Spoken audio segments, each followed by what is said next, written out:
Blog Talk Radio.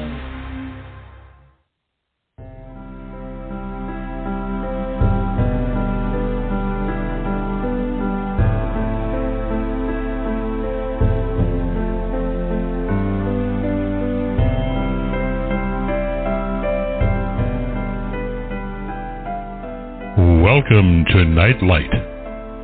Step away from the mainstream and gather around as we enlighten the world and our realities and travel this cosmic journey we call life. Join us as we share with you and provide that beacon that can guide us all to a better way. Explore with us as we examine a metaphysical montage of spiritual insights, covering everything from the mundane to the magical, UFOs to unicorns, and everything in between. This is a time of awakening, of sharing and evolving, of spreading our wings and soaring on the cosmic breath of creation.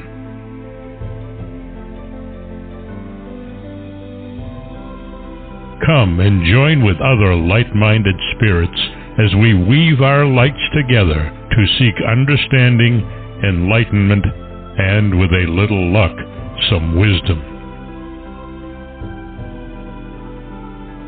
This is Nightlight, a reminder that you are never alone.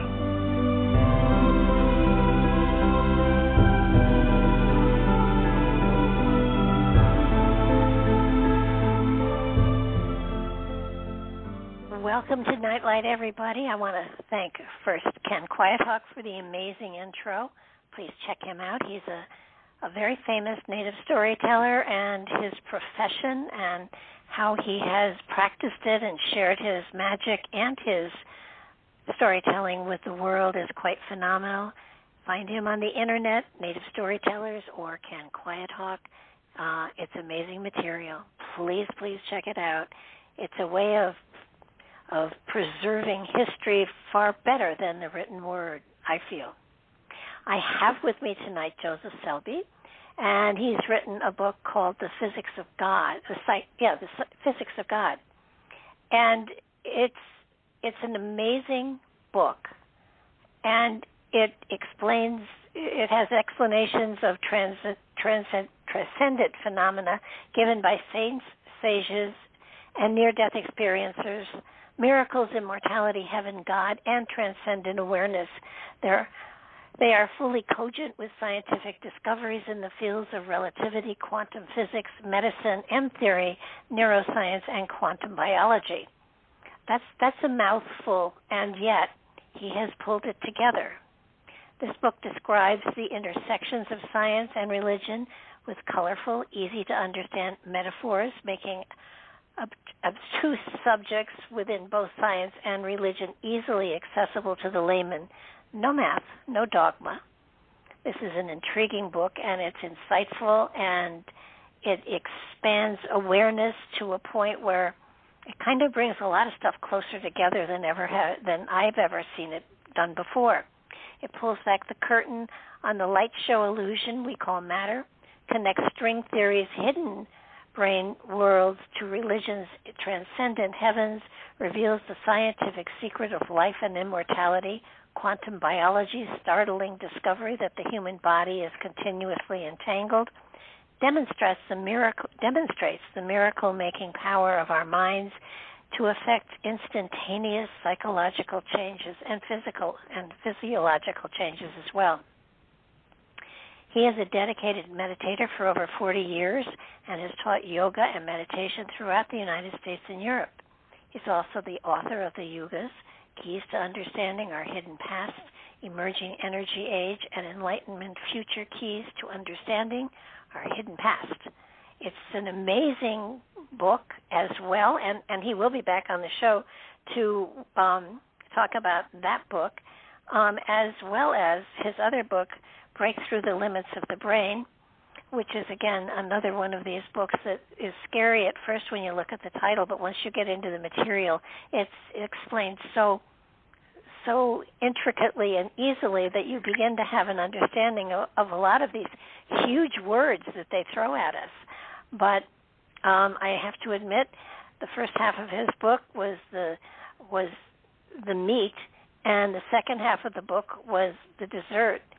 So it's a book that provides everything with your appetite for understanding and further explaining the reality that we live in the science and the religious aspects, pulls them together and actually weaves them together so that they work with each other, which I found fascinating. So let's see how he did it. Welcome to the show, Joseph. Thank you. I'm looking forward to our discussion. Me too. Let's start with something easy. What is God? Okay. Well, you can define God in a lot of different ways, but I think that the most important thing to convey is that you experience God.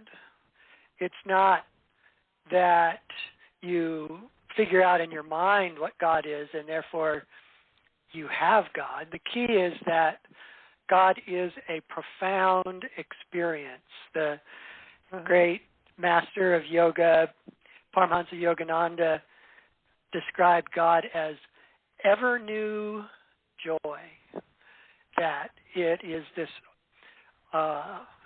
hugely, deeply transforming experience of blissful, joyful feeling. And that is what God is. You can talk about God metaphysically and say that God is infinite intelligence, God is creator, God is formless. And that is true, but it's not as true as the experience, the direct experience of touching into God can be. Yeah, to me, God is a divine consciousness. So that when we link into that energy, we do get the joy, we do get the majesty of a transcendental experience. I think my issue so often with people is that they keep talking about God as an old man with a white beard, and everybody. I believe everyone has the right to perceive God as they want. It's just, in many cases, it's let's get our descriptions in sync so we know what each other is talking about. And I think that what you've done with your book is really profound, because you got scientists to admit that there was such a thing as consciousness, which I thought was profound. Well, many scientists not only admit, but understand that consciousness is fundamental to reality, and that when you get into quantum physics and some of what is generally known as quantum weirdness, and you begin to understand what it is that makes it weird, it allows quantum physicists to say that consciousness is not the product of the body and the mind, but the body and the mind is the product of consciousness. That they turn this notion completely on its head, that we are physical beings creating these conscious experiences, but rather we're consciousness creating these human physical experiences. Yeah, exactly. And that old saying, and I can't remember who said it, but it's we are spirits on a physical journey, not humans on a spiritual journey. And I think that we often forget that our physical body is not the essence of our being, that we have within us that link to the divine, to God, that link to cosmic consciousnesses, if you want to call it that, but that is not that is only for this lifetime, or any lifetime wherein we are in a physical body. But our essence is not physical. Our essence is etheric, and in that way, we are immortal. I agree with you completely. It's just, I think, getting people to understand the connection between the etheric us and the physical us. Your book really helps to make it clear that there are two aspects of us. That and if you want to go into the many different layers of our energetic fields, there are all those bodies too. But let's just talk about the astral or the etheric body and the physical body for now, because while they live in reality, in our reality simultaneously, we don't recognize that often. Yes, I think that in some ways the irony of us having a subtle astral body that, again, is a body that is not ultimately us either, because we are spirit. The irony of that is that we're aware of these realities all the time without understanding that our consciousness is divine, that our consciousness exists far beyond the physical body, if you will, and that our subtle body in turn exists in another way than the physical body.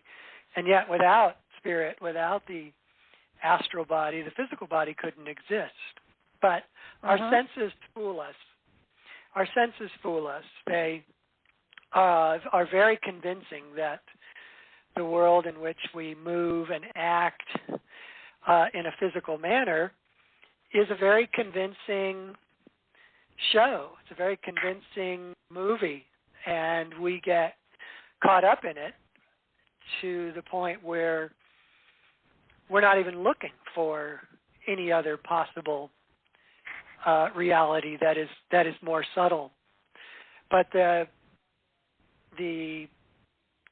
science that in particular underlies the M theory of quantum physics,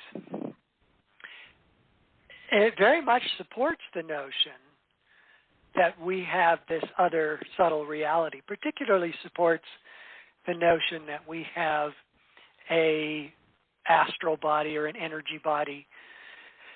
M theory posits that, like many other string theories, and M theory is one of several sort of versions of string theory, all of the string theories posit that there is a vast there's a vast realm of pure energy that exists in a much higher frequency level than any energy that exists within our physical world.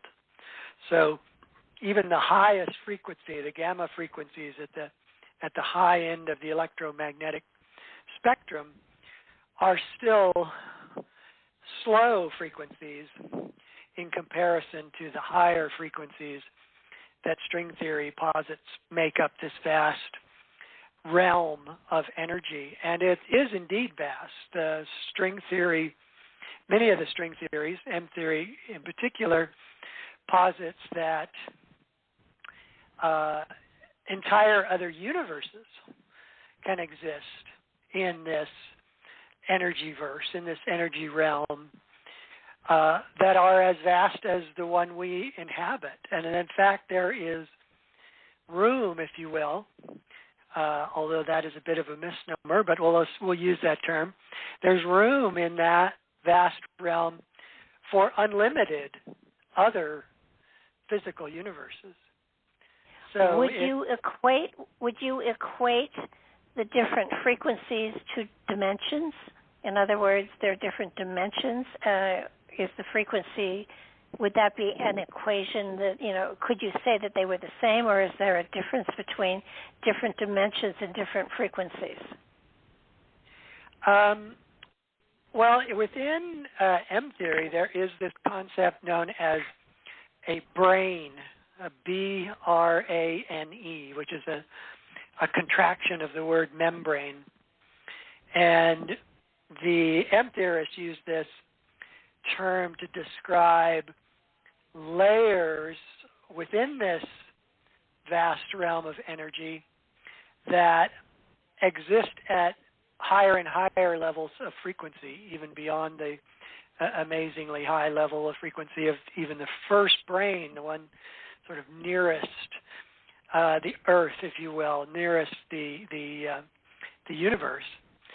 And so you could say that each one of those is another dimension, but we use dimension in two different ways, and so it can be confusing, because we can say that the physical universe is three-dimensional, that we have the three dimensions that make up space, but the M theorists say that all of the realm of this vast energy universe, vast energy verse, is two-dimensional, because there is no space and there is no distance, that it is confounding to our usual perception.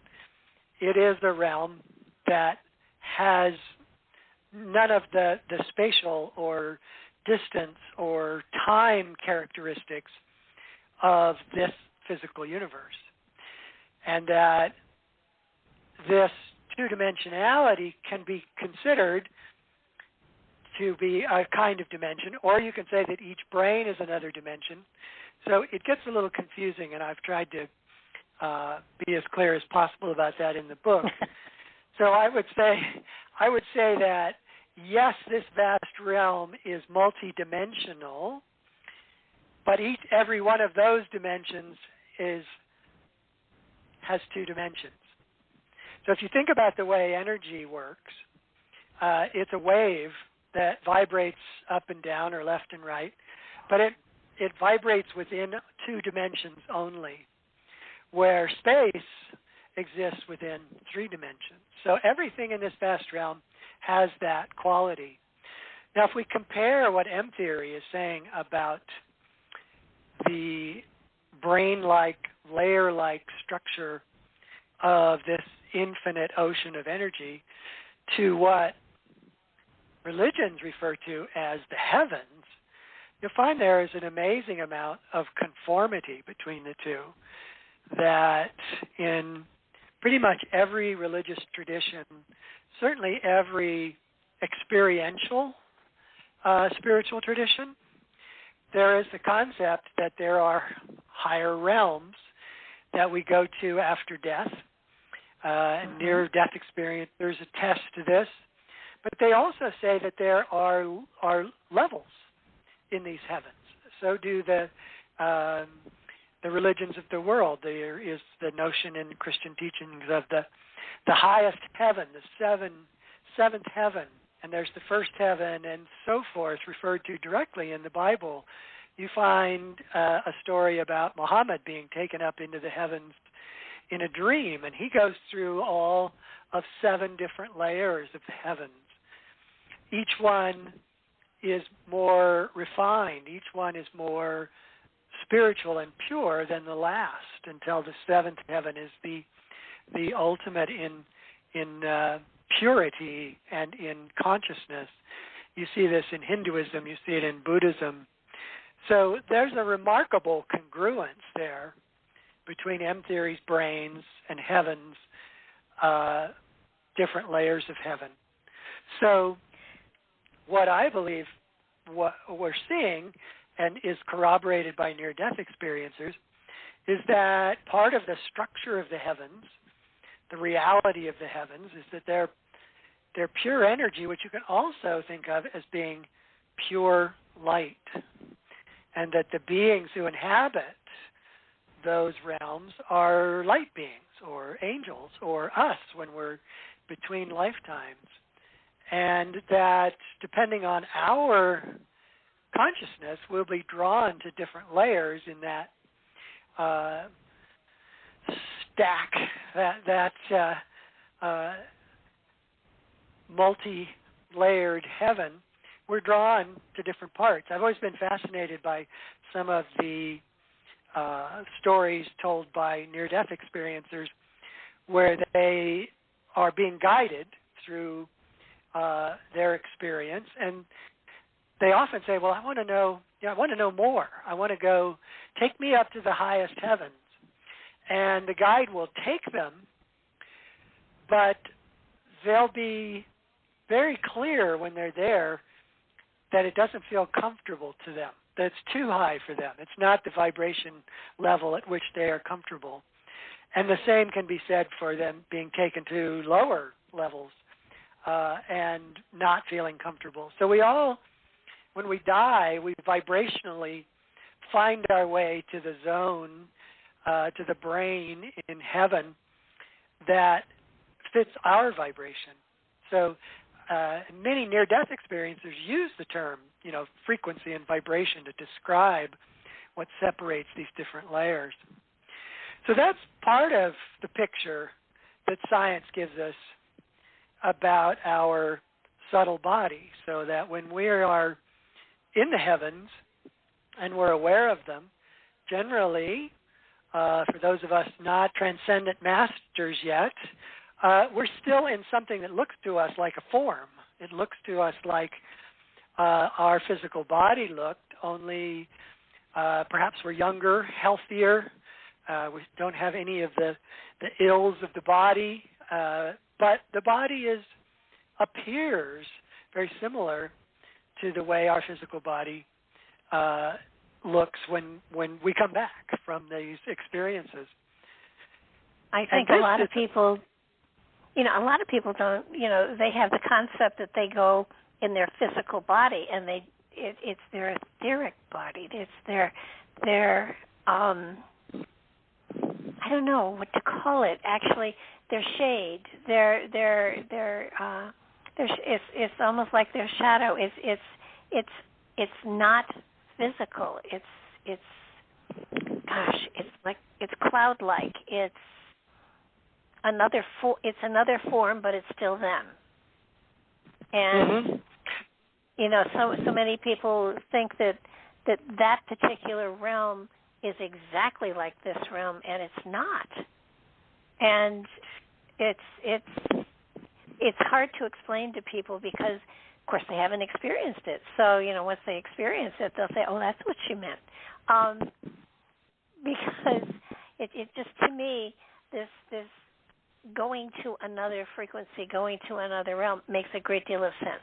You let go of the physicality. You no longer have the heaviness of the body. The body is actually it's been described as a prison for the soul, for the spirit. And once you let go of that, the heaviness of the physicality, and you go in, transcend into that frequency, then there's a whole new light about you. You no longer have the physical anything. You have just the light that is within you that obviously will appear to be you, but I don't know if they have mirrors.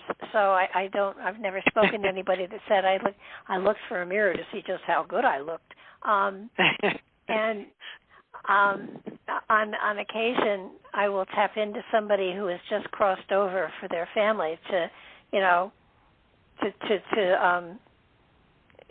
give them comfort that the person has transcended and they've transitioned. And my favorite one is this old lady whose family was very worried about her, and I could check in and see she was there, and her first reaction was, oh, thank God I've got a good body now. And so she was feeling that there was no longer arthritis, there was no longer the blindness, there was no longer the white hair, there was no longer, it was her in a vibrant, almost like a rainbow of light that was around her. It was really quite beautiful. So yeah, many near-death experiencers share that it's just, they say there are more colors, there's more light, it's more vibrant, it's more alive, and it's not separate from you. You are a part of it. Sri Yukteswar, who is the teacher of Paramahansa Yogananda, who I mentioned earlier, described those beings as being coordinated images of light, that the intelligent coordination is there, but it is taking the form of something similar to what they were in their, in their life before they came to visit. Now, if they're near-death experiencer, of course, they go back to that same body. The other thing, I don't want to get away from M theory too quickly because it's a really rich source of congruence with spiritual teachings. The other big piece of M theory is the notion that our universe, our physical universe, is a three-dimensional holographic projection, and that it is projected from a hologram. So you can think of it in terms of how holograms work within the Earth, is that you have a film, and that film is two-dimensional, and yet it can be lit in such a way using laser light that it produces a three-dimensional image. So what M theory is saying is that these same laws of holography work from this higher frequency energy realm, and that forms the hologram, that forms the film, the template, that is then projected as the three-dimensional universe. And that this suggests strongly that our universe is being continuously created, which is what a lot of spiritual teachings indicate, that it isn't the case that the universe was created and then left to its own devices, but that it is an unfolding sort of movie, colossal movie that unfolds from a beginning and has an end, yet it all originates from this energy realm. And it's particularly pertinent to each one of us to realize that our physical body is a holographic projection, and that it's a holographic projection from the template that is our subtle energy body. Our subtle energy body is the hologram for our three-dimensional physical body. And because we live in both, we can affect the hologram. We can affect the subtle energy body, the astral body. And when we do, it immediately changes the hologram, which immediately changes the physical body. And this is the mechanism, really, of miraculous healing. Most of us don't see extraordinary changes in our physical body in our lifetime, but you read about miraculous healings that take place, and they're because in some way, some influence, some personal experience,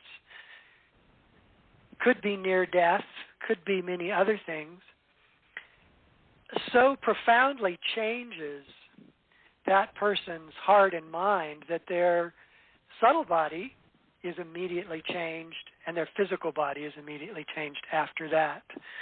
So an example of this that I have found fascinating is the story of Anita Moorjani. Anita Moorjani was dying of cancer. She had open lesions on her skin. She had tumors visible They were described as the size of lemons all over her body. The doctor said she didn't have very much time to live. She was taken to the hospital, everyone thoroughly expecting that she would die, which she did. And then she had a near-death experience. And in that near-death experience, she saw, in the way that is rarely experienced while you're in your physical body, but she saw clearly when she was outside of her physical body and in this realm of great freedom and light, that her feelings of inadequacy and fear had actually killed her body. That she could see how this mechanism worked by having this feeling of fear constantly. It was deranging the way her physical body worked, because these vibrations were just reverberating around in her physical body, causing it to slowly degrade and finally die of cancer. And she saw also that she could also see clearly that she was love, that there was nothing but love, and that she was that love, and that in that experience, all things could be healed. And when she came back from her near-death experience, she was cancer-free within a matter of weeks and dramatically better within just a few days. So in her dying experience, she transformed her subtle body, and then her subtle body transformed her physical body. And it's a remarkable mechanism. It's not limited to healing. There are all sorts of dynamics we have with our subtle body, because we're always in it. Even if we die, people have died to become aware of it. But what they're aware of is that it's always been there. It's like, okay, I don't know, discovering that you have a family you never knew about. I have a question here when it comes to miracles and healing and people who are healers. In the case of someone, let's take a healer, a faith healer. In the case of a faith healer, when people go to them in their certain, usually it's in a big auditorium and they've got the energy flowing unbelievably, and the energy healer is able to channel energy into that person, and that person collapses, and there is a healing that takes place. Now, is that healing, did the healer cause the healing, or did the person believing they were going to be healed heal themselves? How does that work?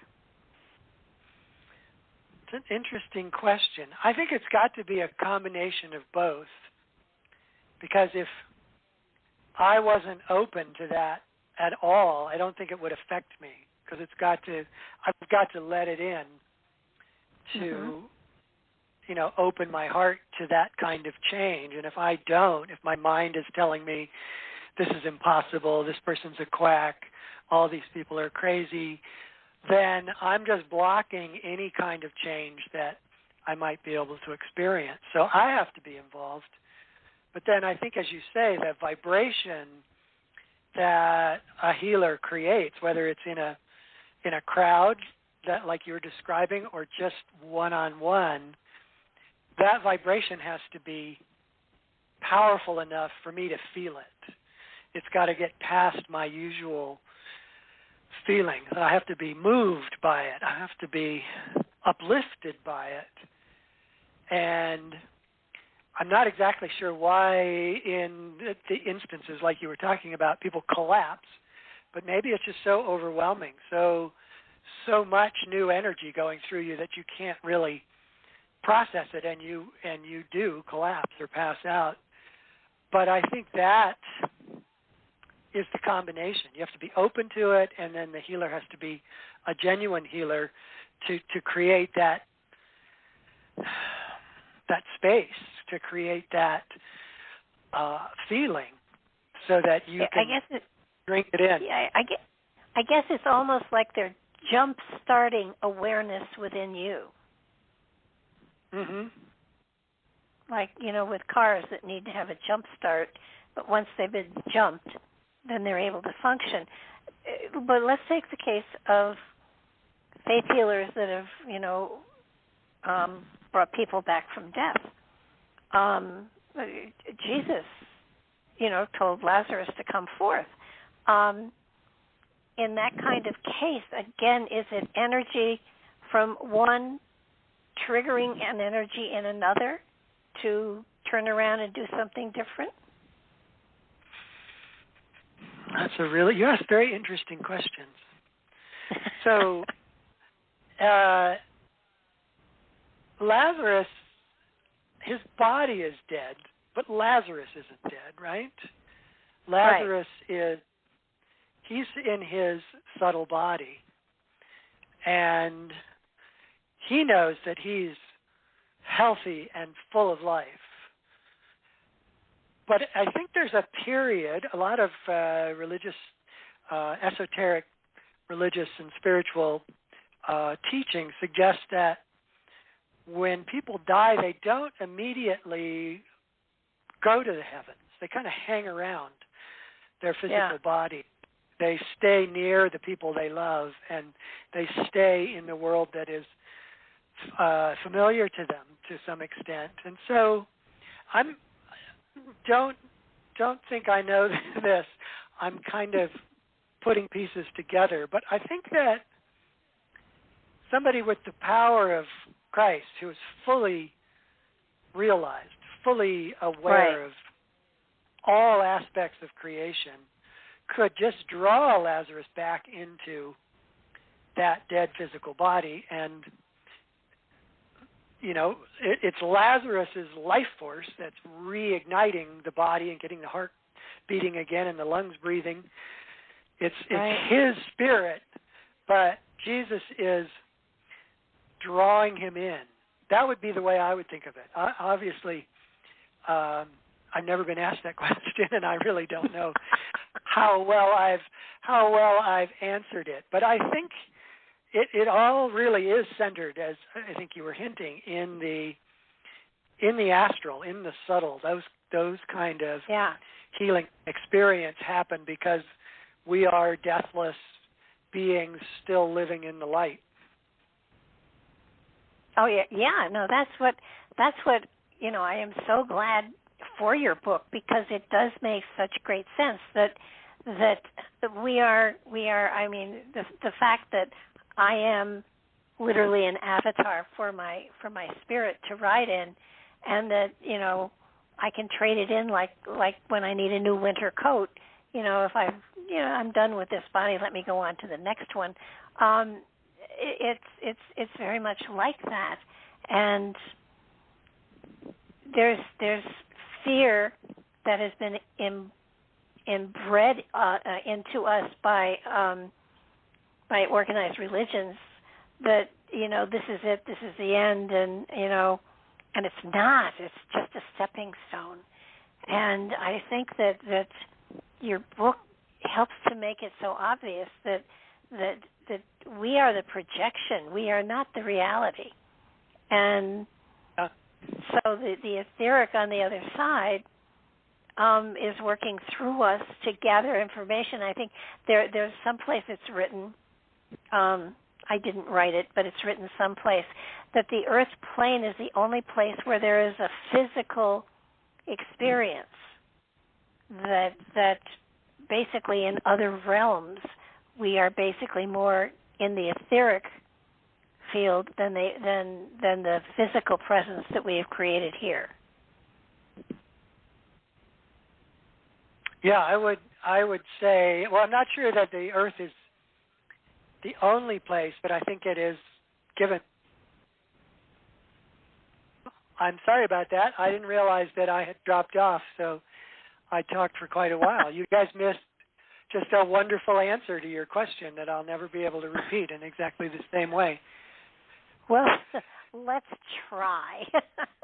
Okay. Because it was a good question, and you know the will you pick up from where you think you left off? Well, you better tell me actually where you thought. You can't remember? Ask me the question again. I can't remember what question it was. I was talking about the fact that the physical reality is really an illusion, and that our etheric body is attached to cosmic oneness, and so if that then is the case, what is the purpose of the projection and the 3D world? Oh, that's a big question, isn't it? Yeah. It sort of goes back to, if we are godlike, why did God create this entire experience for us where we experience ourselves as not godlike? This has been a conundrum for millennia, and it has been answered in many ways. I think the one that makes the most sense to me intellectually, but is maybe not super satisfying emotionally, is, as we've been discussing, that we're learning that this process of creation and us reincarnating again and again is so that we can learn and expand back into the infinite spirit from which we came. But it seems sometimes like for me personally, it seems sometimes like a bit cruel that if I really am this pure love and bliss, I would really prefer to have that be my experience. Thank you very much. Rather than, this not having it. So I think it often makes people think, that God is being unkind.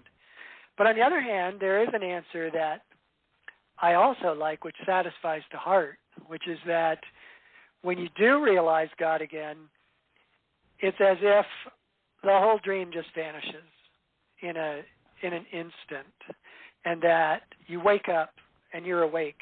You're never to go back to sleep, and that it all seems like nothing. Okay, but if our experience here is to learn and to grow, I'm fine with that. I got that. But to what purpose, since our source already has all of the knowledge and wisdom? So well, I think what we're learning is that we're not learning like collecting facts or information. We're learning to be more aware of spirit, to be more aware of who and what we really are. That's the real lesson. Not, gathering abilities necessarily, or understanding intellectually or metaphysically what this structure of reality is. I think the real learning is to know, to realize, to feel without any doubt our connection to spirit, and that we grow. But doesn't our spirit already know that because it's so connected to the divine, to the source? It is a bit paradoxical, isn't it? I mean, if we know in spirit what we are already, why don't we know it in our current circumstances? I think it's because we're choosing not to. For a wide variety of reasons, we're choosing to be more interested in the movie we're in than in the producer and director of the movie. That we're caught up in the movie, and we start to want the movie to go in a certain direction, and that gets our emotions involved. If the movie doesn't go in the direction we want it to go, we feel bad, and if it goes in the direction we like, then we feel excited. And all of that just keeps us involved in the movie and just ignoring the deeper truth of our innate connection to spirit. Or what if, Joseph, we are the fallen angels, and this is our journey towards oneness again, and having to learn it in different levels, in different dimensions, and in different ways to rejoin the oneness that created us in the first place that we rebelled against? I think that's another way to tell the story that I am comfortable with. I would say that we're all fallen angels in that sense, but not because necessarily we did something evil, but because we fell from awareness, we plunged into matter, and now we are, making our way back.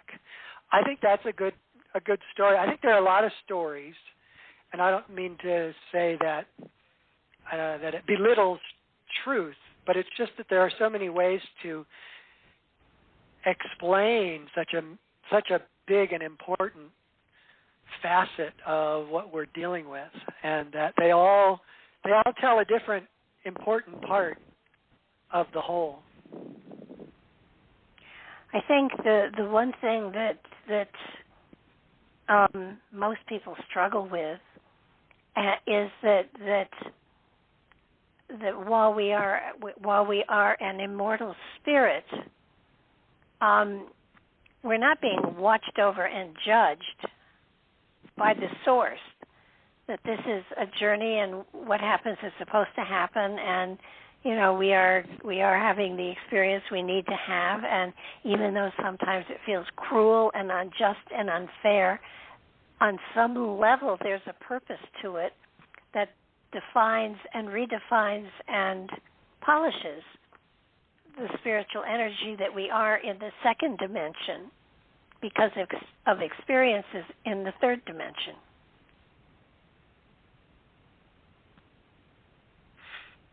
Yes, I completely agree with that. I think that's a good way to express it. I think I've been talking, and you've been talking about the 2-dimension and the 3-dimension levels. I'm not sure people are going to understand that who haven't read the book, because it doesn't make sense to me that a second dimension would be more powerful than a third or fourth or fifth dimension. Yes, you often hear in discussions about esoteric teachings that people have found a way into the fourth dimension or the fifth dimension. They have access to these, which they're describing as higher. And I think it's just a matter of, maybe how they got there. They might say, oh, well, the fourth dimension, the fifth dimension are pure energy, which would be the same way I would describe the 2-dimensional realities that make up the heavens. And this could just be semantics about whether you've got more dimensions or less dimensions. But I think that as always, the proof of the pudding is in the eating. It's the experience you have, and if these folks who are having deep experiences, and they call it the fifth dimension, but they're full of bliss and light and they're transformed, then what does it matter whether we call it that? Okay, and just out of curiosity, so what's the first dimension then? Well, according to Yogananda, and this is where I draw a lot of my kind of core descriptions of the cosmos. According to Yogananda, the physical universe is the 3-dimensional. The energetic realm is 2-dimensional. And then there's a realm beyond that, that is pure thought. It's absolutely without form, and it is one-dimensional. And then beyond that is the unmanifested infinite, which is no-dimensional, zero-dimensional. And it is the infinite, formless essence from which thought spring, and then energy springs, and then matter springs in this chain of creation that ends up with our universe. You know, you talk about the physics of God, and I think you have brilliantly shown how science and the paranormal and metaphysical world really do come in. You know, they touch for sure and overlap here and there. Why is there such a struggle between science and faith? It's a good question. And it's really, the answer to that is really why I felt inspired to write the book.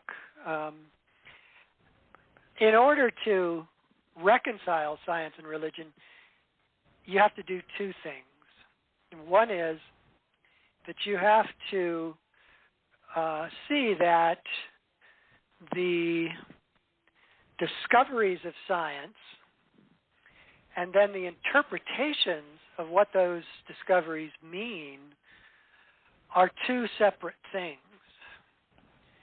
So you have this vast body of experiments that have been conducted by scientists for 200 or 300 years now, and those experiments following the scientific method have the one commonality that, you know, they either prove or disprove a particular hypothesis.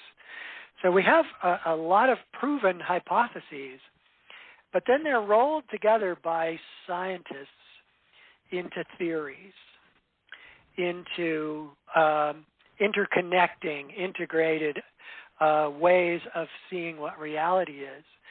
And there's a large contingent, very influential contingent within the scientific community that believes sincerely and deeply that the discoveries of science, the proper interpretation of the discoveries of science, is that nothing exists except matter and energy.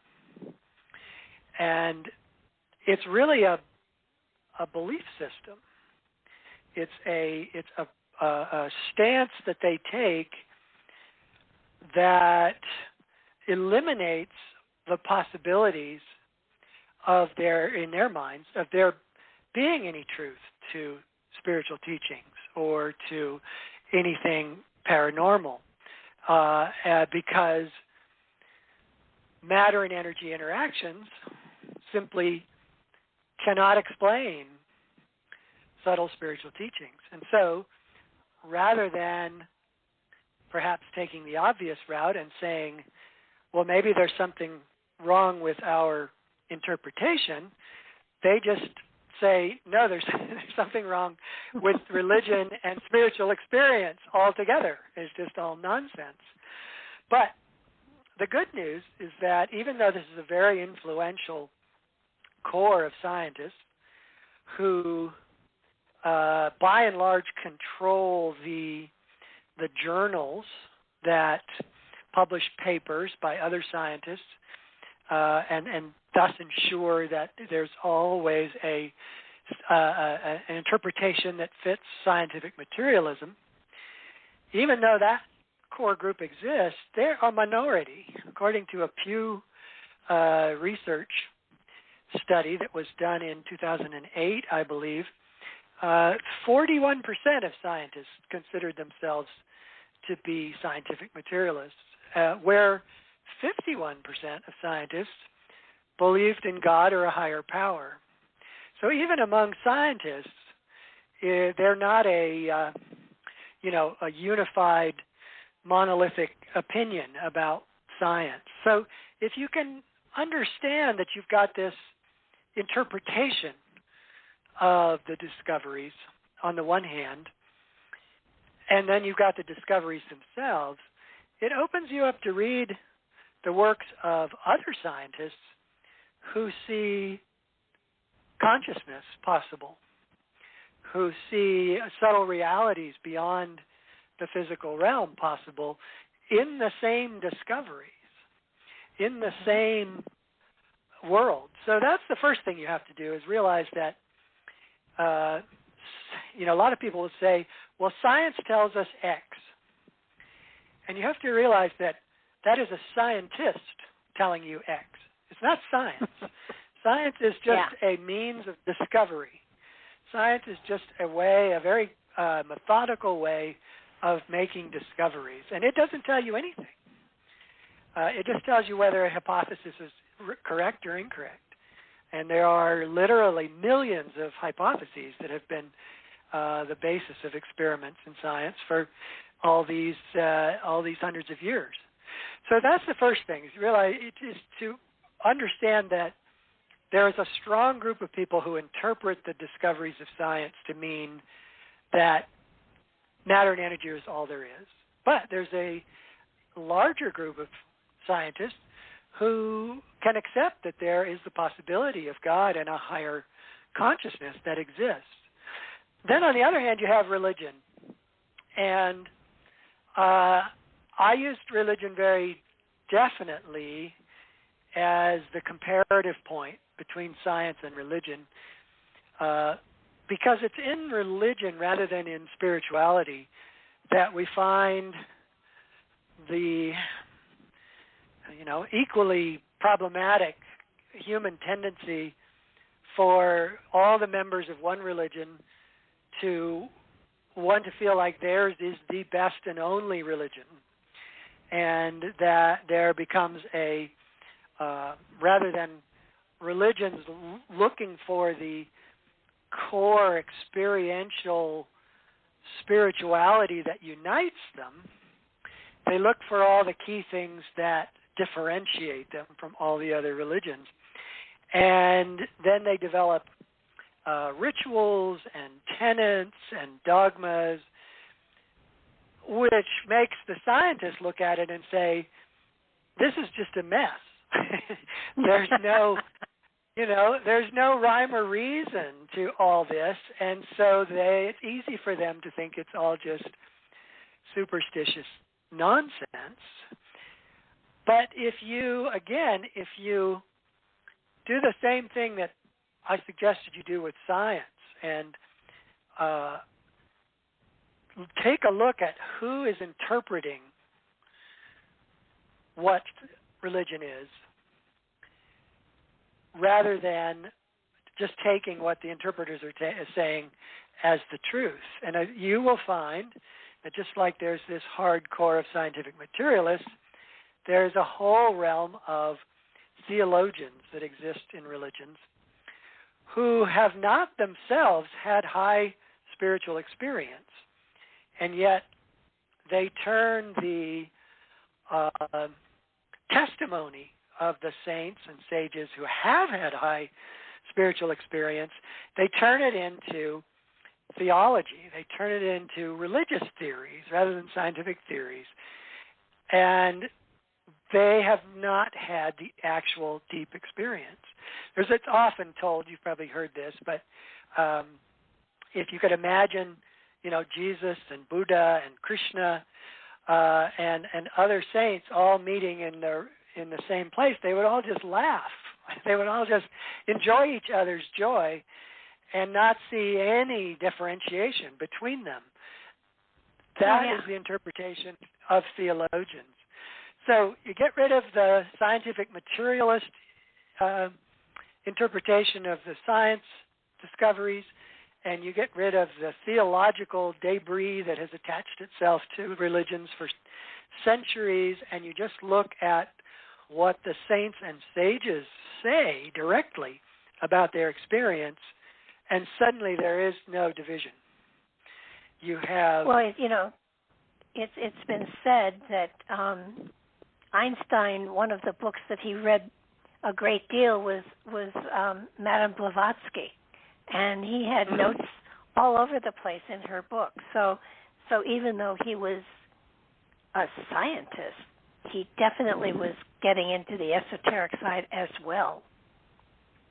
Yeah, and Heisenberg, who was one of the pioneers of quantum physics in the latter part of his life, got deeply into Vedanta, and he is the source of one of my favorite quotes, which is, he said that the first gulp from the glass of science will make you an atheist, but God is waiting at the bottom.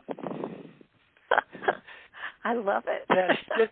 If you just go deep enough into particularly quantum physics and M theory, as I mentioned, you begin to see these amazing parallels, and you also begin to appreciate that a lot of these early pioneers of physics, and then there's a whole stream of them still with us, like Amit Goswami and Fritjof Capra and a whole slew, they all say that the discoveries of quantum physics support the reality of consciousness, and that it's clear to them that is a not only a valid but the most likely interpretation of the what they call quantum weirdness. Well, is quantum weirdness? I know a lot of the experiments that were done, and the ones you had described, go down to itty bitty pieces, but that they wouldn't behave the way they did without a conscious observer. Yeah, that was one of the key. Yeah, who is the ultimate cosmic? Yeah, who's the ultimate who's the ultimate conscious observer? There had to be a question. I've been asked that question a lot of times, and it's difficult for me to answer it simply. So the basic for your listeners who may be unfamiliar with the observer paradox, the core experiment that led to this, formulation of the observer paradox was that if you were to send photons with a photon generator, which very clever scientists figured out how to do, if you send a photon at a time through two slits, you just sort of aim them generally at two tiny slits, and then behind those slits there's a detector that will tell the scientist where each photon impacted. When they devised this experiment the first time, what they were expecting to see was that the photons would go through the slit one at a time, and gradually, after hours of photons going through, they would build up on the detector as two vertical lines matching the two vertical slits. But that's not what they saw. What they saw was what's called an interference pattern. The kind of pattern appeared on that detector that you would get if the photons were acting like waves. But the photon is the particle form of light, not the wave form of light. Moreover, was only one photon at a time went through a slit, and yet it still behaved as if it were interacting with wave-like properties of other streams of light. And this was extremely baffling. It was an extremely unexpected result that the photons would not behave like particles, but they would behave like waves. So then they developed another experiment which they thought would solve this puzzle. And it's set up exactly the way I described, except they've added a device that can measure which slit a given photon is going through. And the measuring device doesn't interfere with the photon at all. It just can know where it's gone. So confidently expecting this to explain this strange wave-like behavior of individual photons, they turned it on, let it run. The photons have to go through one at a time, so it's very slow. Came back to look at the results, and what they saw in the detector was what they had originally thought they'd see, which was 2 vertical impacts and no interference pattern. And after hundreds, thousands of repetitions of this experiment, what they found is the only difference between whether the photons form an interference pattern and whether they form this 2 vertical impacts is whether it's been measured. And this led to what was first called the measurement paradox, and then the observer paradox, and the intelligent observer paradox. So your question is, well, what makes an observer an observer? What do we get from that? Is there always an observer, or will there be limited observation? Does it have to? A lot of people ask me this one all the time. So what if a dog was watching it? And that one's easy to respond to because there's no way to test it. You don't know whether the dog was really watching it or not. But at any rate, very, very wise minds, including people like Einstein and Heisenberg and others, came to the conclusion, the inescapable conclusion, and the hard thing to perhaps understand with physics is it also came to the mathematical conclusion that if there's no observer, then light behaves like waves. And if there is an observer, light will behave like particles. And this is also true of matter, that if there's no observer, matter will behave like waves. And when there's an observer, matter will behave like particles. So the inescapable conclusion for a lot of the physicists was if there's no observer, there's nothing. There's the old saw about if a tree falls in the forest and no one is around to hear, does it make a sound? Quantum physics answers that with if there's no one around, there's no tree, there's no forest, there's no sound. There's nothing, because it takes that intelligent observer to bring it into being. And this is a conundrum. This is hard for people to grasp. Now, some people will say, well, if we are spirit and we are God and God is the creator, then God is always observing it. But if that were true, why does it happen at all? In other words, why would there be a time when there wasn't an observer and it behaved like waves? So I think this is part of our co-creative power within the universe, that we really do, without knowing how we do it, without knowing, for most of us, that we even remotely have this kind of power, we actually turn on the movie, and when we leave the room, not only do we turn off the movie of that room, the whole room disappears. And this is hard to visualize. But if, in fact, as the saints and sages and even the idea that the universe is a holographic projection seems to support, this is a movie made out of energy. Always was, always will be.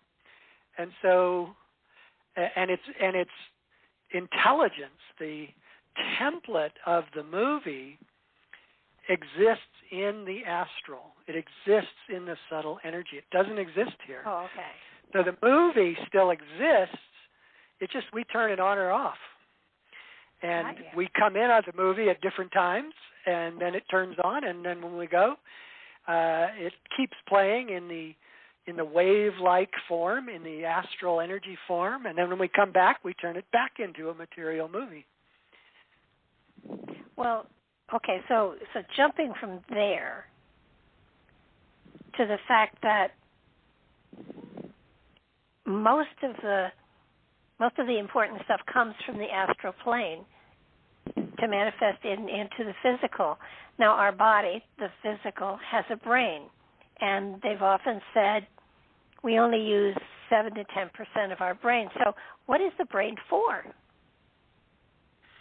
That's an excellent question, and I will plug my next book that we're going to talk about in March, called Breaking Through the Limits of the Brain. In that book, I address this question in depth, but I think maybe the simplest answer is to say that in our astral form, we have mind, we have thought, we have emotion, we have memory, we have life force. And all of those things are astral in their essence. And so when we die, this is why it seems so familiar to people. There are often people who have near-death experiences, and they say their first experiences, they just can't believe they're dead, that it feels so much like who they are that it takes a while for them to really accept that they no longer have a physical body, because their feelings are the same, they work the same way. They may have different feelings in the moment, but they work the same way. They're able to recall memories, they have thoughts. So all of these things are based in our astral being and always exist there. So when we have a physical body, the brain does two things. It is the switchboard that allows decisions made from our will and our thoughts and our intentions to translate into physical movement and to translate into using the body as our vehicle.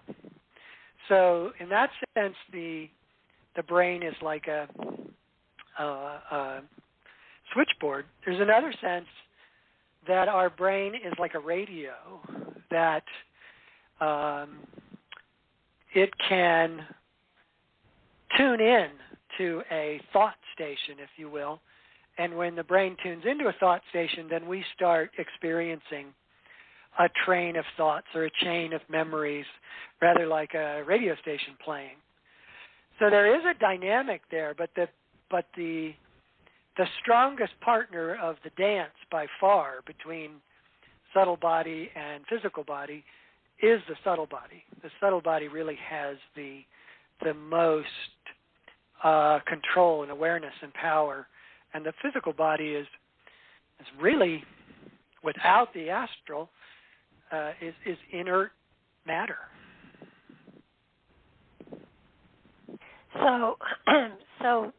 But we are capable of programming ourselves, of reprogramming patterns of thoughts. I mean, through meditation, we're able to open ourselves up to higher realms. But again, the brain seems to be kind of like a vehicle that we don't have the owner's manual to. Yeah. Well, I think that I gave you a highly simplified answer there, and there's a deeper answer about how the brain works, which you were alluding to there, which is that as we live through our body, we need to form neural circuits. And we don't have to consciously form neural circuits. The brain will obligingly create a neural circuit if we do something over and over. And one of the first things that we form when we are infants is the neural circuit, or interconnected set of neural circuits, that enables us to walk. human babies are the most helpless infants on the planet. All other animals come in with a certain amount of preset circuits that allow them to do things. You know, baby deer can run within minutes of being born if there's danger, but the human infant really is helpless. And so one of the first challenges for us as an infant is to get motor control, voluntary muscular control of our body, and not all at once, but we learn how to do very specific things like grasp something or crawl or eventually walk. And as we do those, millions of neural circuits form among our 100 billion neurons in the brain. And those neurons, those neural circuits, are essential to our ability to function within the world. If we had to try to, concentrate our way through walking every time we woke up in the morning, the human race would have perished a long time ago. Where in fact, what we have is we have a circuit that we created when we were infants and then learned to walk, and that is the same circuit that we keep using throughout our life. And it stimulates hundreds of muscles in the body, and it coordinates the bilateral movements so that your left and right are coordinated.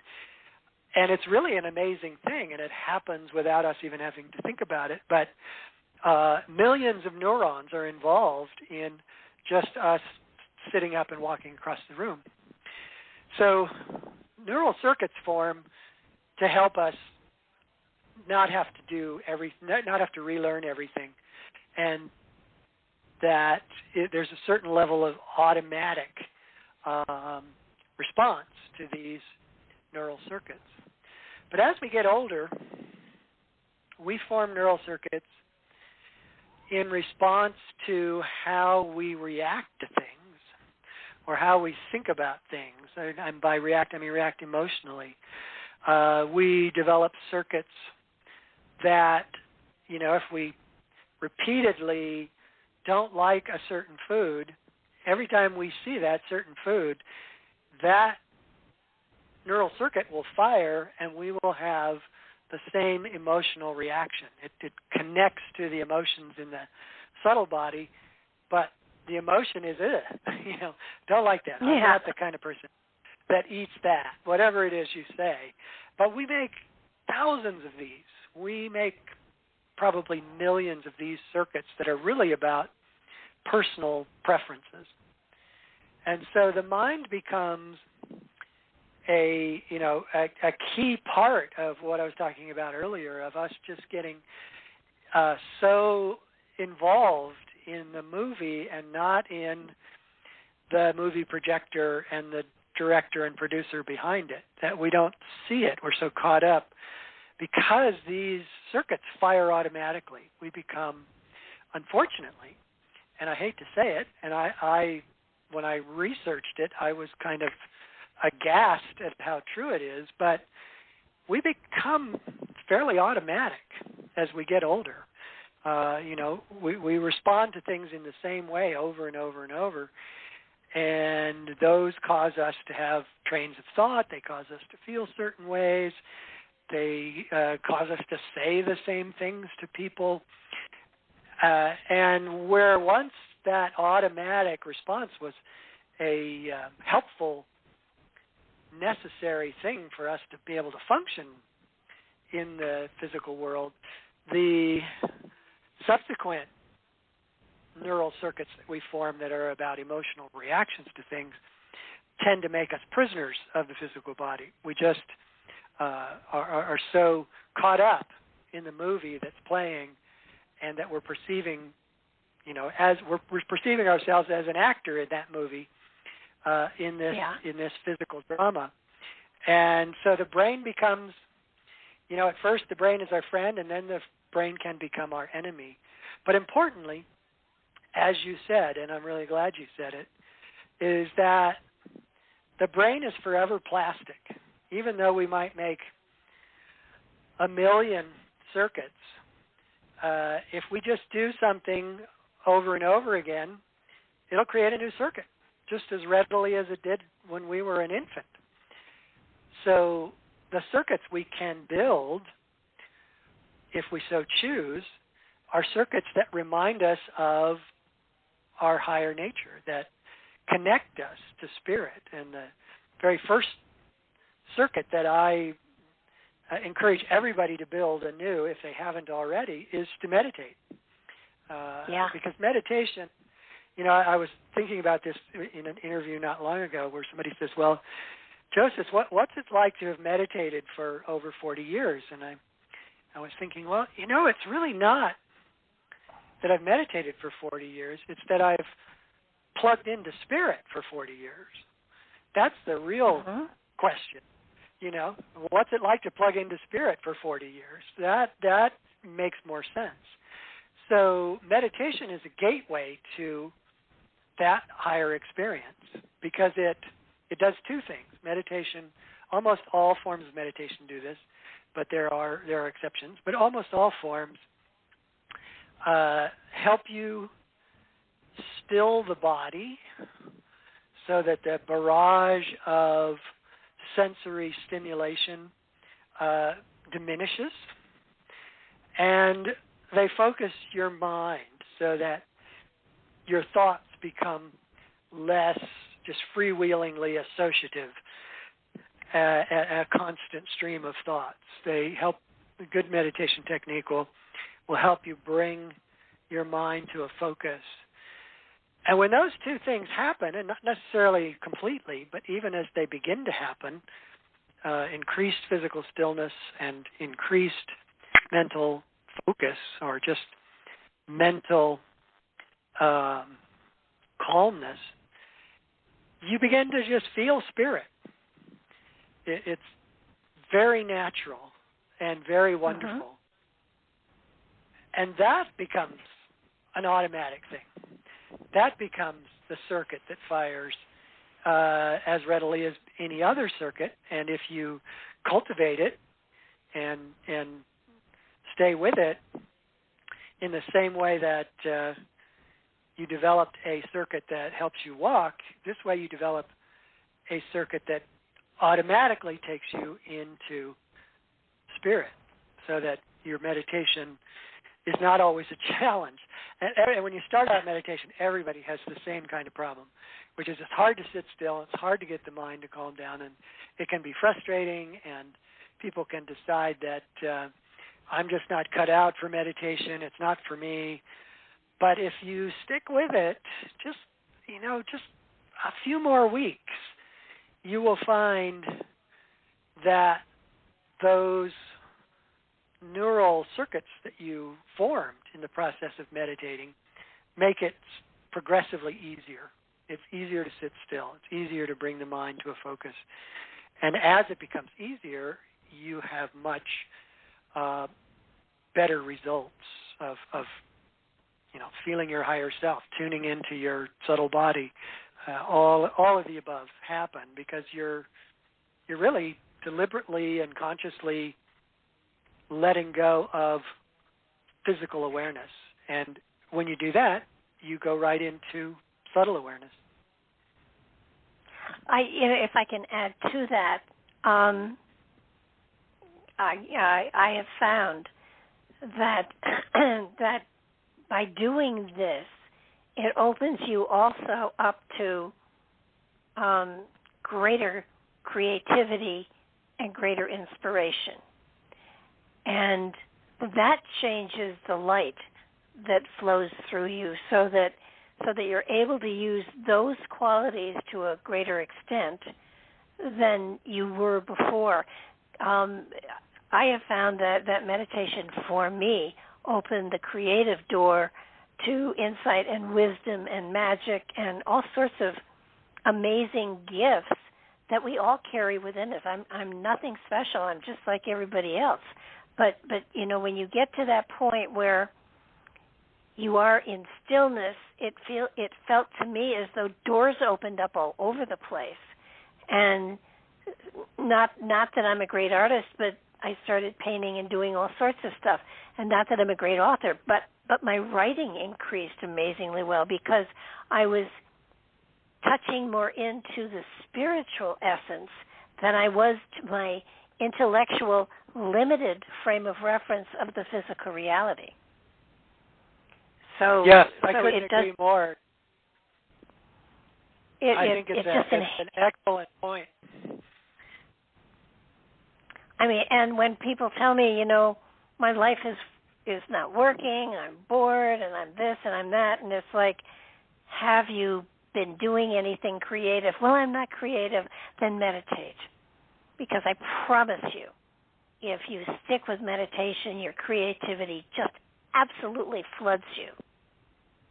Yeah. And it does. No, I agree. And I think, in a way, what you're doing is, you plug into spirit, or you plug in more to spirit, to more awareness of spirit. And just naturally, when you go into your day-to-day life, you're bringing that awareness with you. And that awareness is creative. It is more joyful. It is more concentrated. And you naturally become more creative. And then I think, as you were alluding, is when you do that deliberately, you can become highly creative. Like you, I very consciously used my meditation time, not all of it, but some of my meditation time to tune into what I'm writing. And, all of my books have been, like the whole idea, the whole train of thought that I'm trying to put into organized sentences has already kind of come in to me. And it's just, for me, it's a matter of getting it into sentences in the right order that can be, read, it can be understood, but that the core thought that I'm trying to put into words already came flooding into me, and often with the appropriate sort of support and examples that I can mix into that, and that it all just is this wonderful flow of intuitive, creative inspiration.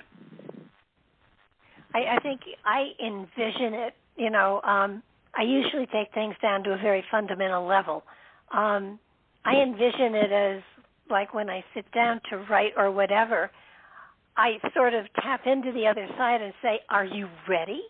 And it's my click-in. It's like I open the door and there's this me on the other side that is armed and ready to help me flow a concept, whether it's onto paper or whether it's something I'm drawing or and I have found also that because that channel, that click-in, has become over the years easy for me to do, I find that if I'm doing something like knitting or crocheting or whatever, I'm kind of not quite 100% there, but I'm, the door is cracked open, and as I'm doing something that is, I call it mindless,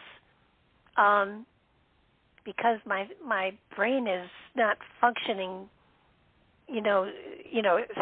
on everything I'm doing, I'm finding that then I get the inspiration and it seeps in, and often I have to put something down to pick up a piece of paper and write down something that was worded so beautifully I know I didn't do it physically. So yeah. And it can be taken to an extraordinary degree. Absolutely. There's a story in my book, Break Through the Limits of the Brain, about Brahms. And Brahms had learned to be in what he described as a semi-trance state, and entire symphonies would come through him, and he would just be taking, the notes and putting them on the staff as fast as he could to let it come through him. Entire symphony, and he said it was note perfect. It wasn't just a rough idea. It just came from beginning to end like a song playing through his mind. So you can have extraordinary levels. Well, that was with Mozart, too. Most of the stuff that he wrote was perfect. Yeah. But, what about child prodigies? And, from what you've been saying, a young child hasn't gotten all of their lanes open, so to speak, and they come through on a spiritual level with masterful talent and gifts in music. Music is where you see a lot of the child prodigies, but sometimes often math and things like that. Is the reason that they are able to be flooded with that material because they haven't created the blockages that would be there later on in life?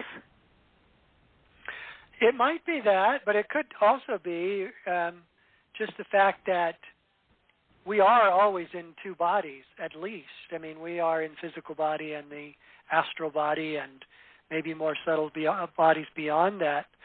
So we're always in, if you will, our fully adult, fully formed astral body with all the knowledge and with all the experience that we have developed so far in our journey of incarnation. So you've got that awareness, that consciousness, that skill, that creativity trying to get into expression through a physical body. And I think that if the youngster has an environment, which is usually key to prodigies, they have an environment that supports that expression, then they quickly advance because, they're given instruments, they're given music, they're talked with about how music works, and then all of that, incredible skill of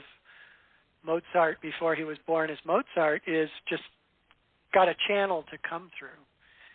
I think there probably are exceptions to the rule of prodigies occurring, with no support around them. But, Mozart's father was a musician, and many of the mathematicians have mathematics in their family. So they're born into an environment that's going to allow that incredible degree, that incredibly high degree of ability to come through.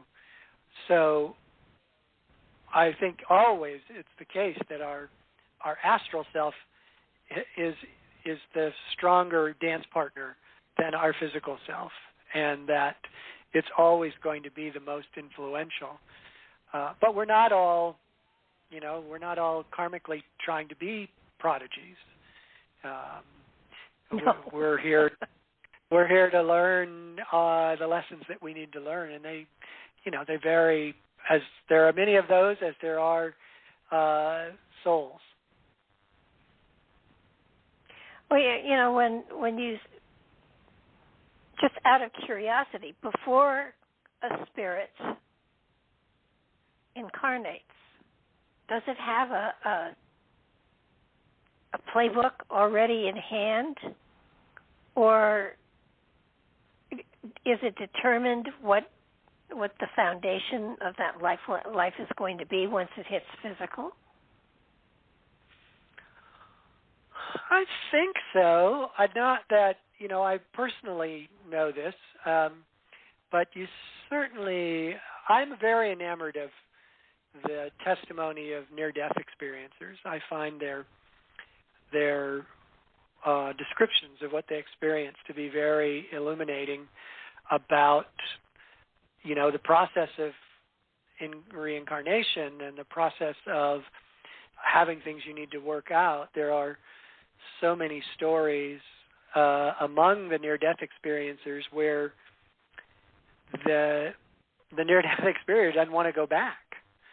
It's like, are you kidding me? Really? I have to go back? it's wonderful here. I'm not leaving. And there was one story, I can't remember who told it, but like successively higher and more powerful beings had to come to talk to this person until they were finally convinced that this really was the divine plan and that their growth depended on it, but also the experience of others in their life depended on them coming back, and they finally were convinced. And they would be able to see the whole story. They would be able to see why they incarnated and what they were doing and how it fit into the whole contract or experience that they were meant to have in that lifetime. But then when they come back into the body, they forget it. And that's kind of our story, everybody's story. I have a contract, you have a contract, but we don't necessarily know what it is. And probably if we did, that my personal theory is that we'd mess it up. Oh, yeah, that absolutely. we wouldn't really learn what we needed to learn because we were too knowing to begin with. So I definitely think we have a contract, but I think it might also be very elaborate and detailed, that it's not just one simple thing you can boil down to, I came in to learn X. But there's a lot of learning that takes place on so many levels, and I think all of that is present as you go in to an incarnation. Knowing that the spirit is perfect and immortal. I taught special ed for 25 years, and the children that I found the most exceptional were the Down syndrome children, who are so full of love that it's amazing. And with them, the one feature that you know physically that they have an extra piece of DNA that is not paired. And my thought has always been that they are the next step in evolution, because they are so full of love, they are so full of peace, that to me it's just, you know, as we move on through life and things like that extra pair will be there, and we will have a peaceful, loving aspect to our population that will hopefully take over, because they're so magically wonderful and so full of love and so full of trust. And that's what humanity, I believe, is supposed to be. Yes, we seem to be a long way from it most of the time. But I agree. I think that on the other hand, just as a contrast, I don't think that the Earth, the three-dimensional physical reality, is meant to become heaven. I think it also exists to help us learn how to transcend the physical and attain the heavenly. And therefore, it's kind of always going to be set up as a challenge to us. Well, yeah. What would the purpose of taking on the heavy form be, if not to learn to you know, get through situations that are difficult? Or it's definitely a learning experience. Everything that happens, I'm allergic to everything. I have allergies almost to life, and yet, you know, you learn to work around it, and you know, so I think that all of us have these challenges, but I do believe, I want to go back to meditation because I think it's so important people understand that meditation can help you not only deal with but overcome so much. It's a matter, though, of not just believing, but of knowing you have the power to overcome it. And the more it's believing one is one thing, but knowing is another. Becoming. And yeah.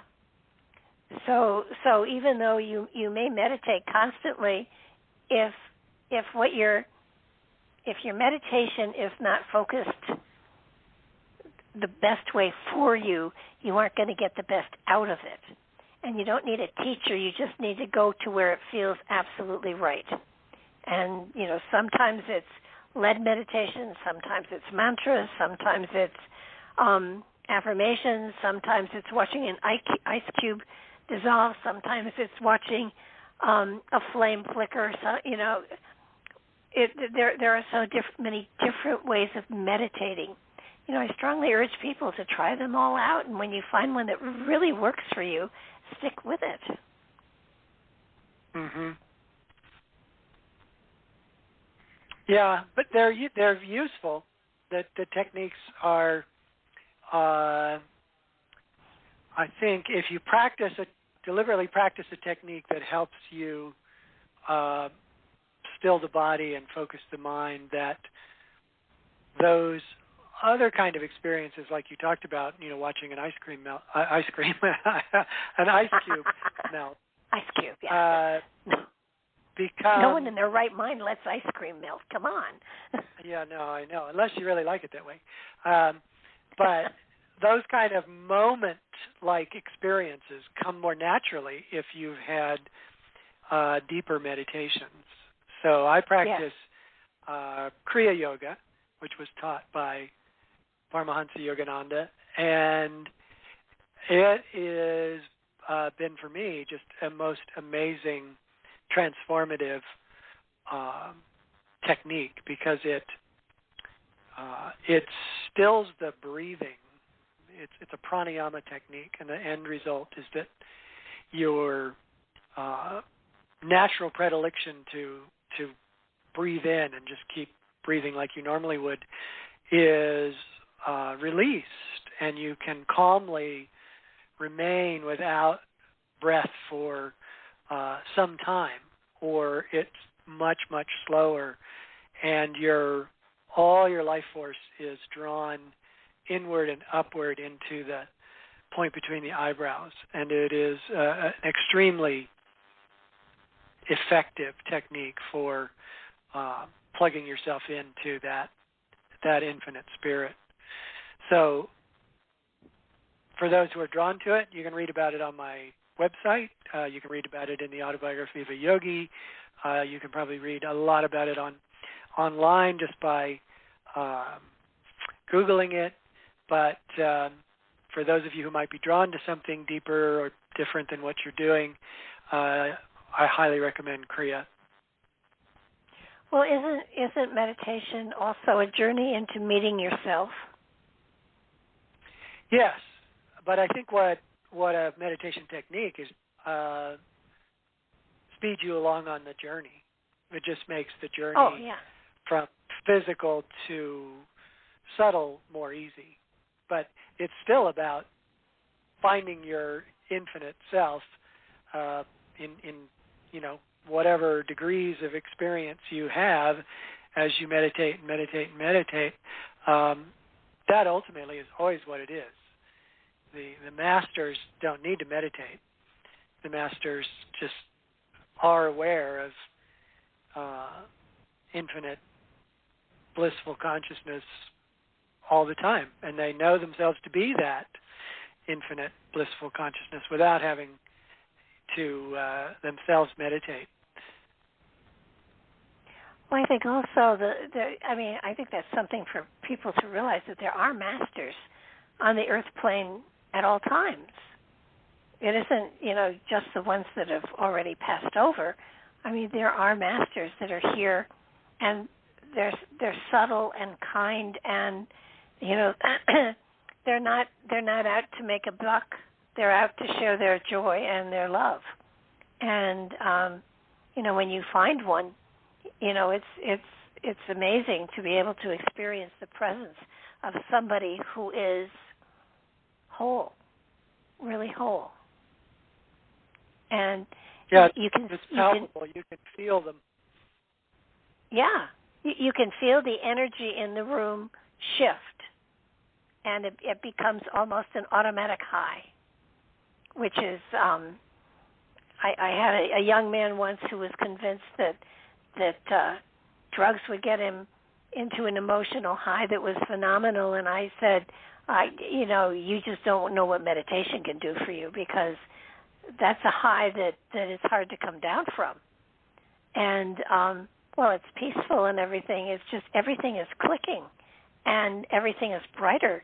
And there's, I find it's difficult for me to meditate at night, because then I want to get up and do so much. And, you also need to sleep. Yeah. So, making sure you do it at the right time of day for you is a good idea. Yeah. But I know that. It makes it's an amazing high.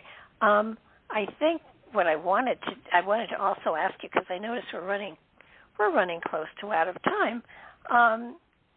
So what is it you're up to next? What is your latest project? I have been working on a book for a while now that I may have landed on a title finally, and the title tentatively is The Science of Miraculous Healing, and how you can use the science of miraculous healing to give yourself resilient health and very radiant sense of well-being, because the laws, the spiritual and scientific laws behind what we call miraculous healing are actually laws that we work all the time. We just don't know it. And so that is the book I'm working on, and hoping to get it out maybe in 2024 sometime. Oh, wow.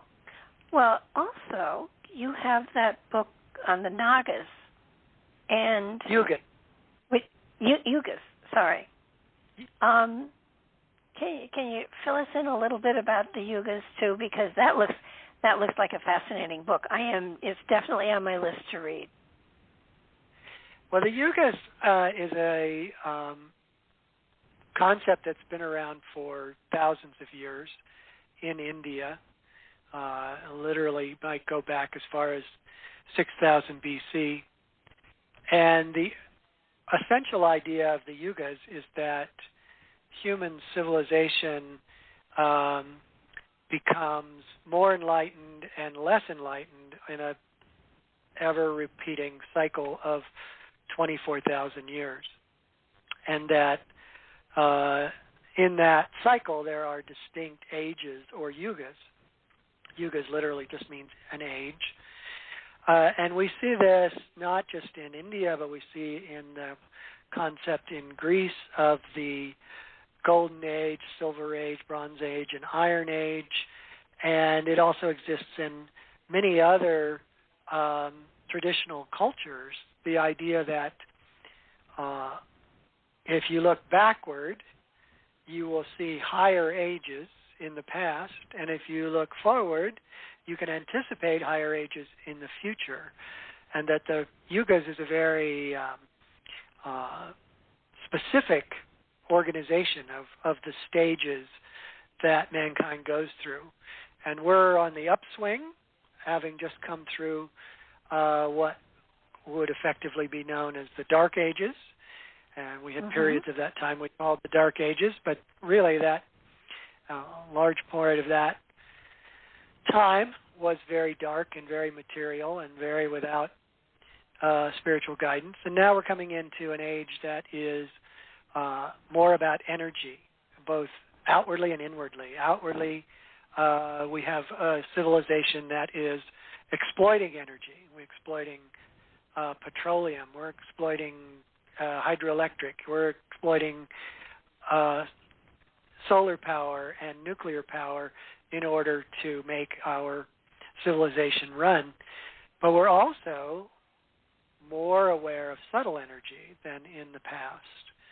So practices like meditation and yoga postures are coming into awareness in our entire society, of people in our entire society, and they were invented, they existed thousands of years before, at an age that, if you can think about the circle having a bottom and a top of the circle, the age we're in now, parallels an age at a similar height up that circle, up that arc of the circle in the past. And that, if you look back to those times, you will see that meditation was practiced, yoga postures were practiced, and now, because we're coming into a similar age with a similar consciousness, those ancient practices have a modern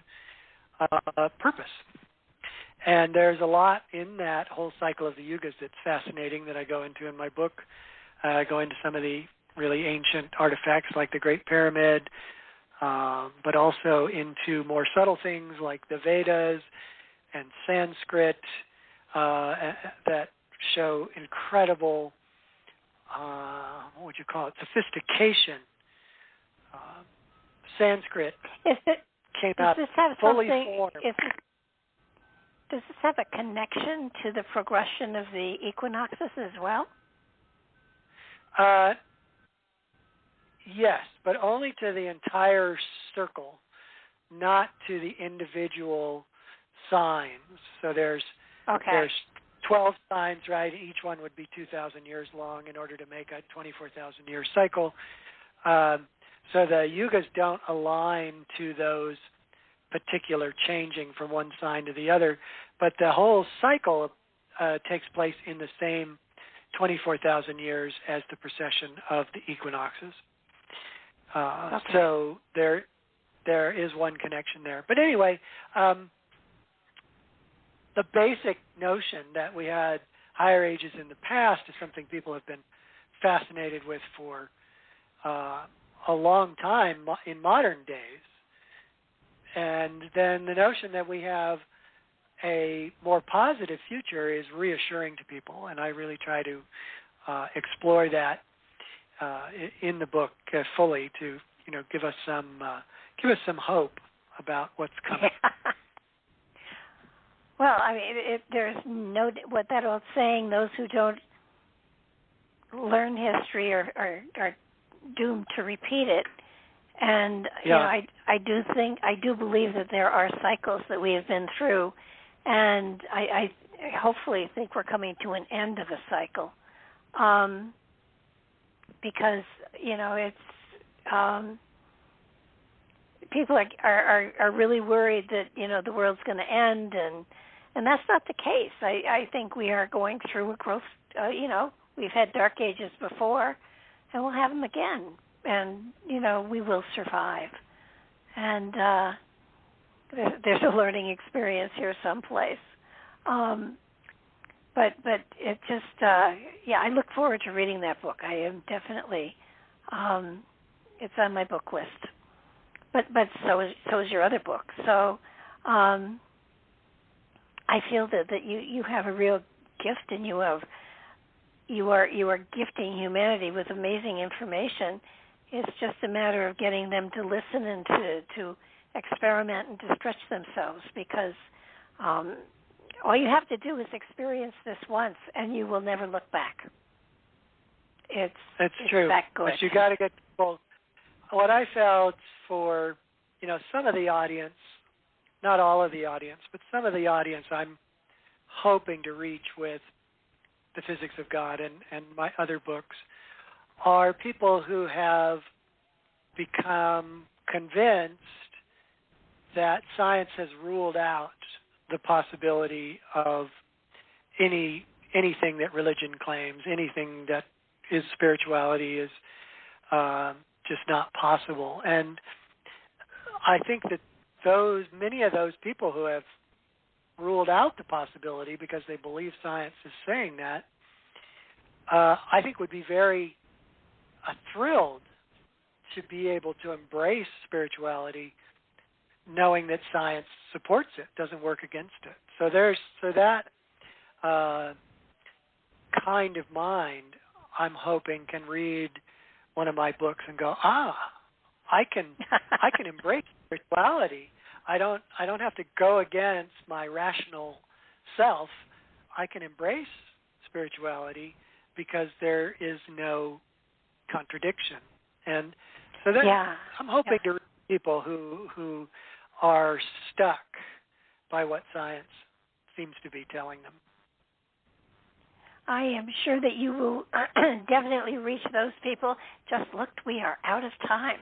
So I want to thank you so very, very much. This has been enlightening. And I'm looking forward to getting you back again. So thank you so very much. Is there a website they can go to, by the way? Yes, you can find out about all my books and get other information. There's a meditation technique you can learn on my site, and it's called Joseph Selbie, and Selbie is spelled S-E-L-B-I-E, which is an unusual spelling of Selbie, but it's Joseph Selbie with the B-I-E.com, and just go there and follow your interest. Fantastic. Thank you so much, Joseph. I look so forward to talking to you again soon. It's been my pleasure. Thanks for having me. Good night now. Good night. Okay, everybody. Thanks for joining. Check us out next Monday. Check out the website. That'll have the next show. Have a great one. Stay healthy, happy, and enlightened, hopefully. Good night now.